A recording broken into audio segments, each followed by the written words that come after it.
Today we're going to learn part 2 of chapter 5, additional analysis techniques. The module objectives are as follows.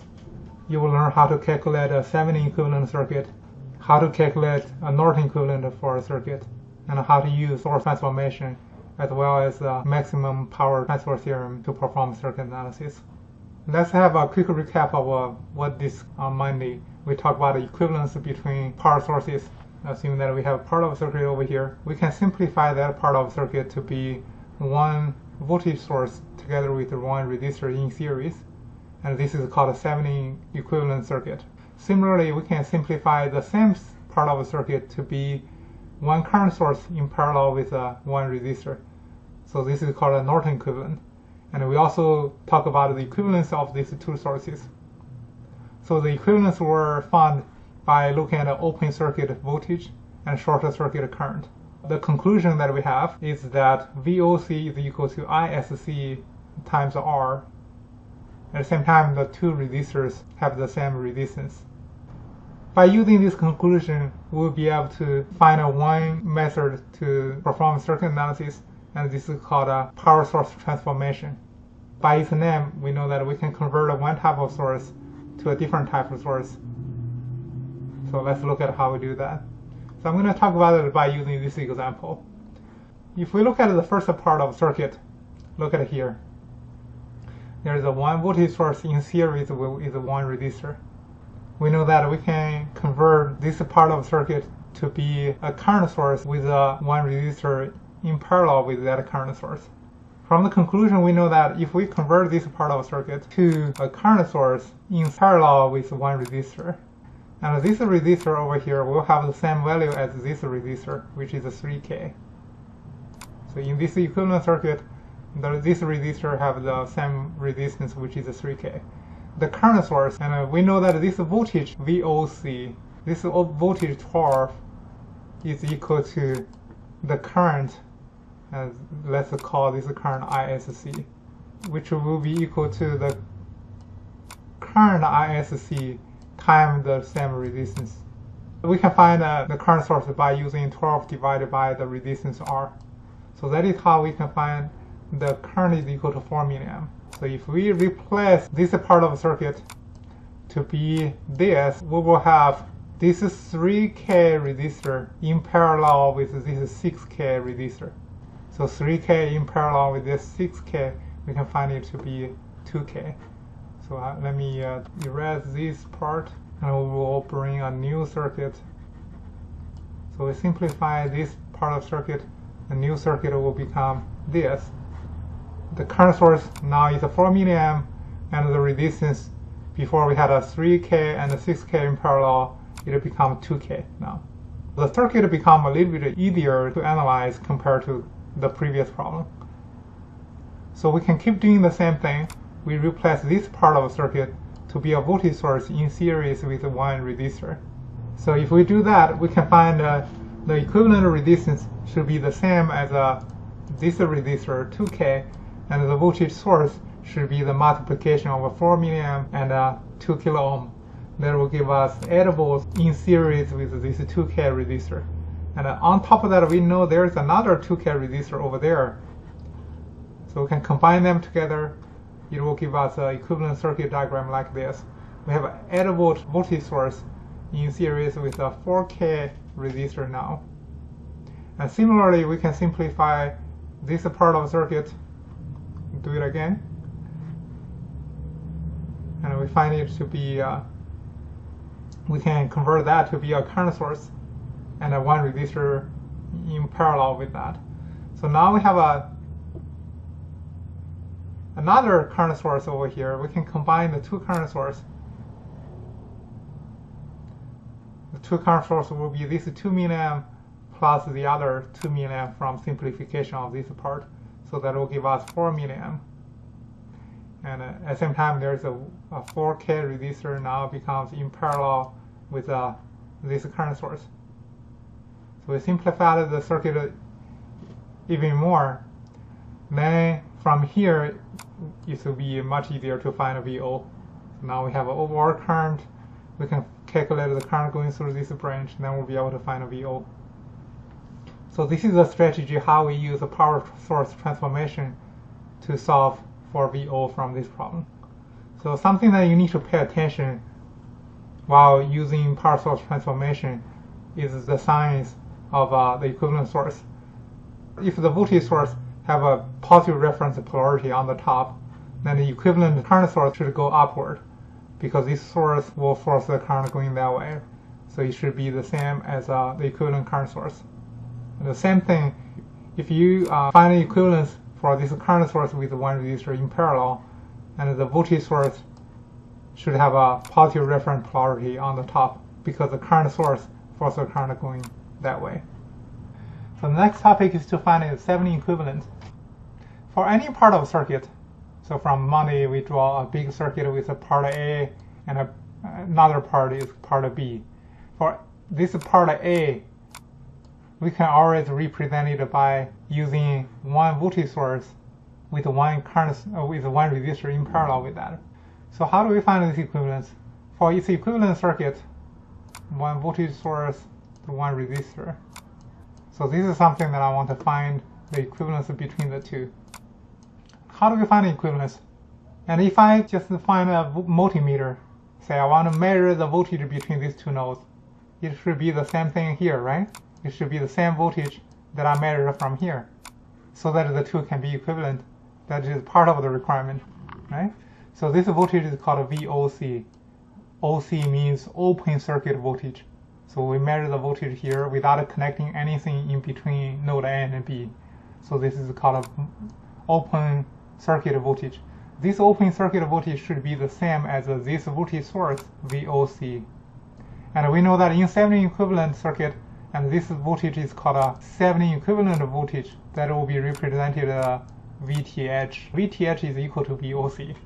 To make sure these two circuits are equivalent, if I just measure the current, I connect it between A and B, I measure the current, and this current should be the same as the same way that I measure the current over here.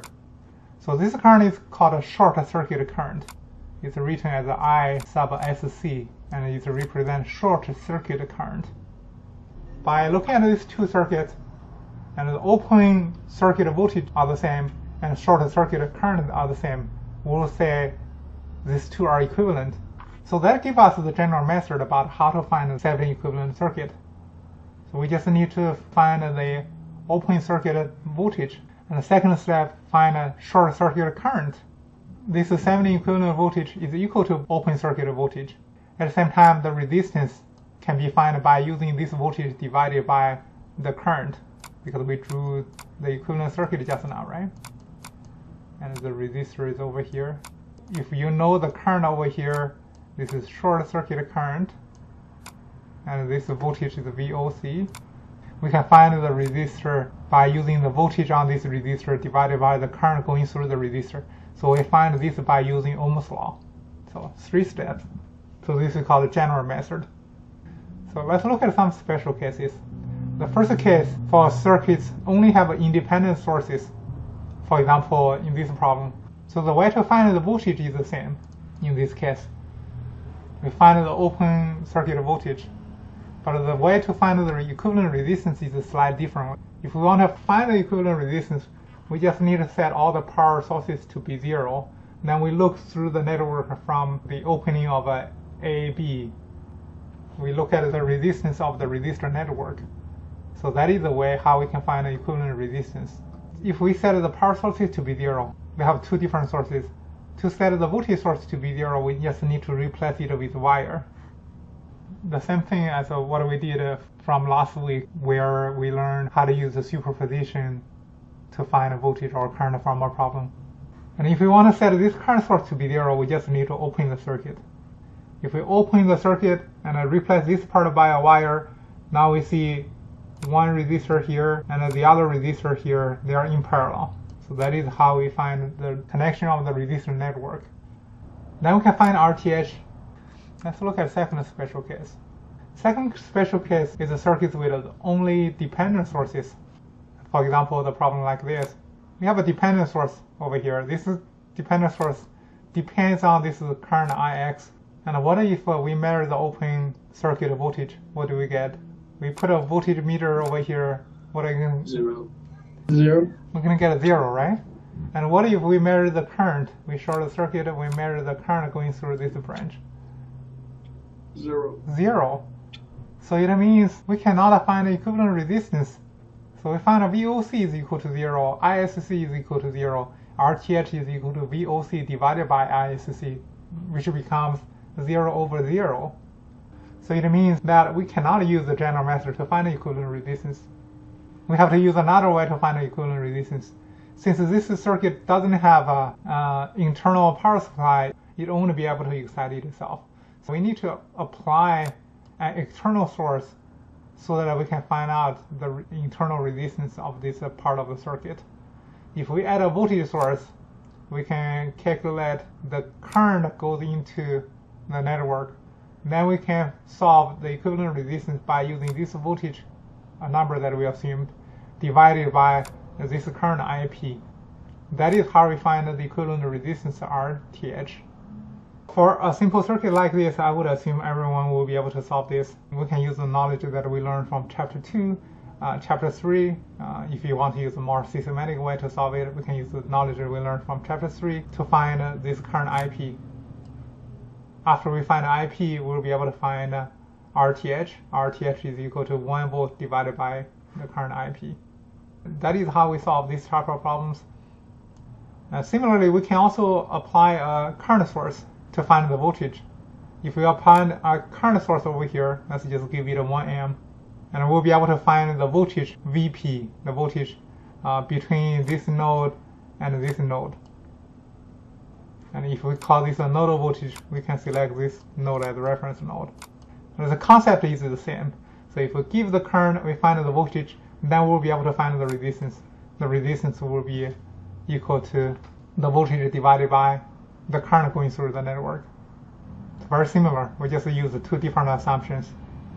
One gives the voltage source, the other one applies the current source. And we find the other quantity. So if we give the voltage source, find the current, give the current source, find the voltage. Then we'll be able to use Ohm's law to find the equivalent resistance. Next is a special case 3 where we have a mixed sources. Let's look at this example. In this example, we have both voltage source and a current source. We won't be able to use any of the previous two mentioned methods. So it implies that we have to use the general method. Although this is called a special case 3, it becomes the general method because it's a mix of the two special cases. So here are the general steps to solve this type of problem. First, calculate the open circuit voltage. So the only thing that you need to pay attention is that when it's an open circuit, there's no current going through this 6K resistor. So that is the only thing you need to pay attention to. When this circuit is open, there's no current flowing through that branch. Second step is to find the short circuit current. You can use a nodal analysis or use a loop analysis. After we find the two, the next step we can calculate the equivalent resistance. At the same time, we can find the Thevenin equivalent voltage source. VTH is equal to VOC, and RTH is VTH over ISC. And this is the same as the VOC over ISC. How to find a Thevenin equivalent circuit? Let's look at the comparison between Thevenin equivalent and Norton equivalent. For the same circuit given here, and if we want to find a VO, and how do we use the Thevenin equivalent method to find a VO? To do that, we need to simplify this whole part of the circuit to be one voltage source in series with one resistor. So we'll be able to find something like this. And this voltage source will be VTH, and this resistor will have a value of RTH. Now we'll bring this 2K back into the circuit, and we'll be able to find a VO. We can find a VO by using voltage division, something we learned from Chapter 2, right? So this is how we use the Thevenin equivalent method for circuit analysis. Now let's look at how we can use the Norton equivalent to solve the same problem. If we use the Norton equivalent, we'll simplify this same part of the circuit to be one current source in parallel with one resistor. It will be something like this. This current source is called IN, and this IN is the same as ISC. And this RN is equal to RTH, and this RN is the same thing, is equal to RTH, that can be found the same way by using VOC divided by ISC. So that is guaranteed by the equivalence between the two different sources, right? So we have these two different sources. If they are equivalent, this requirement has to be met. And find Rn that is equal to Rth, and find ISC is equal to 2 milliamp. And we can also find a Norton equivalent purely from Thevenin equivalent. So if we find a Thevenin equivalent, say if I know Rth, if I know VOC, or VTH, then I'll be able to find Rn that is equal to Rth, In that is equal to ISC. So once we find the Thevenin equivalent, we can also find its Norton equivalent, right? So this is why for this chapter we focus mainly on Thevenin equivalent circuit. We didn't talk too much about the Norton equivalent because the way to find them are very similar.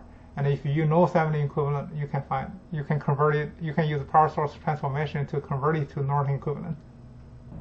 So the next topic is the maximum power transfer theorem. So we know that for any complex circuit, and we can always simplify it as one voltage source with one resistor in series with that. Assuming for this part can be a very complex circuit, but no matter how complex it, we can simplify it to be something like this. If we are looking to find out what is the maximum power that can be transferred to the load, let's just say this is part of the circuit, and on the right hand side is something that we're going to use. This is called the load. So if we neglect all this background information, it'll simply be one voltage source and two resistors in series. But let's see how we calculate the power into the network. To calculate the power into the network, we'll use this voltage square divided by the resistance. So this is how we calculate the power of resistors.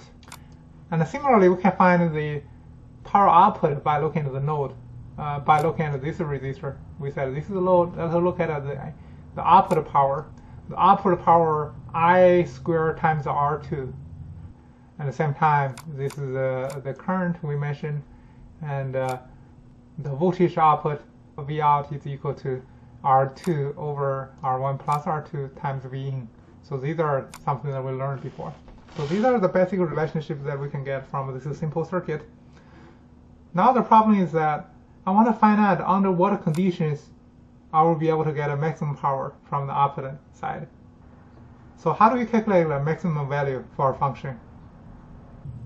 So I don't like to have two variables, right? And if I want to find a relationship, I will probably factor this R2 inside and to find a ratio of R1 and R2 so that we will have only one variable. After we have one variable, I can calculate its derivative with respect to that variable and set that to be 0 so that I can solve for the maximum P out. We define one variable is equal to R2 over R1. Let's call this a variable X then. X is a ratio. So P out over here, let's write it out. So if I divide it by R2 on the numerator, that becomes V in square. And divided by R2 square on the denominator, that becomes R1 plus R2 divided by R2. Because I already have a square outside, so I don't need to put a square there. So the square is outside there. So then this will become V in divided by, this is R1 over R2. We said let's call R1 over R2 be a variable. So define R1 over R2 to be equal to the ratio R. So this will be R plus 1. Then you can help me calculate what is the requirement for R such as P out will be maximized. You take up the derivative of P out over dr, you make that to be equal to 0, and we can solve for R. We find R is equal to 1. So it tells us that when the two resistors are the same, the power output will be maximized. This is called a maximum power transfer theorem. If we want to transfer the maximum power to the load end, we expect the load to have the same resistance as what we have in the power transmission line. So let's plot all these results together on one picture. X-axis, that is R2 over R1. So if we look at it from the left to the right, it means R2 keep increasing. So if R2 keep increasing, the V out will increase because R2 increases, it will take more share of the voltage, right? So it will keep increasing. If R2 is super large, and this V out will be very close to 5 volts.